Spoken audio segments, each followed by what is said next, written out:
మంచి పోరాటాలు పోరాడి తిని నా పరుగు తుదముట్టించి తిని నా కొరకు జీవ కిరీటం ఉంచబడింది అన్నాడు. మంచి పోరాటం అంటే పోరాటమే జీవితంలో పోరాటాలు ఎన్నో పోరాటాలు నా 65 సంవత్సరాలు జీవితంలో ఈ పోరాటాలు అంటే కొన్ని వందల పోరాటాలు జరిగినాయి. ఆ పోరాటాలన్నీ కూడా జయించుకుంటూ వచ్చాను. నేను ఈ దినమందు జయించుకుంటూ సువార్త చేస్తున్నాను. అనేక ప్రాంతాలకు వెళ్ళి సువార్త ప్రకటిస్తున్నాను. తెలంగాణ ప్రాంతం అంతా మెదక్ జిల్లా, మరి వెల్దుర్తి మండలము, తూర్పురాణ మండలము, అలాగే సంగారెడ్డి జిల్లా, నారాయణఖేడ్ మండలము, ఆ మండలంలో కూడా సేవ కొంతమంది కొంత సువార్తలు ప్రకటించాము. ఆ పరిసర ప్రాంతాలలో కూడా సువార్తలు ప్రకటించాము. వెళ్ళారా ఆలోచన చేయండి. అందులో అంటాడు, నేను మంచి పోరాటాన్ని పోరాటించి నా పరుగు తుదముట్టించి తిని నా కొరకు జీవ కిరీటము ఉంచబడి ఉన్నది అంటాడు. జీవ కిరీటము, అక్షయ కిరీటము, మహిమ కిరీటం కొరకు మనం పోరాడాలి తప్ప మన పోరాటాలన్నీ కూడా లోకం కొరకు కాదు.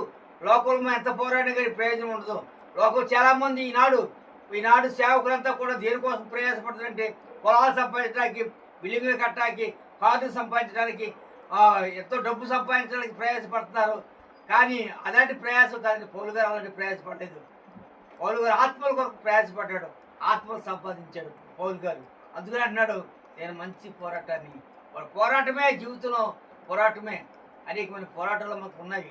ఆ పోరాటాన్ని కూడా జయించుకుంటూ పోవాలి మనము. అప్పుడే మనకి జీవ కిరీటము లభిస్తుంది, అక్షయ కిరీటము, మహిమ కిరీటము కోసం మనం పోరాడాలి, ప్రయాసపడాలని ప్రభుపేట మీకు తెలియజేస్తున్నాము. క్రైస్తవుడు ఉండాలంటే క్రీస్తునందు నూతన జీవి కావాలి. యోహాను సువార్త 3వ అధ్యాయము 3వ వచనం అన్నాడు, నూతనంగా ఒక మనుషుడు జీవించబడాలంట క్రైస్తవుడుగా ఉండాలంటే. మరి శరీరంలో అవయవములుగా ఉండాలి. కొరింథీయులకు రాసిన మొదటి పత్రిక 12వ అధ్యాయం 8వ వచనం, అవయవాలుగా ఉండాలి మనం కూడా. మరి నూతన జీవించుట కొలస్సీయులకు రాసిన పత్రిక 3వ అధ్యాయము 1 నుంచి 9 వచనాలు చూసినట్లయితే నూతన జీవితం కనపడుతూ ఉంటుంది. అలాగే ఒక కొత్త మాదిరి జీవితం జీవించాలంటే హెబ్రీయులకు రాసిన పత్రిక 4వ అధ్యాయం 15వ వచనంలో కూడా నూతన జీవితం ఉన్నది. కొత్తగా జీవించాలి మనం.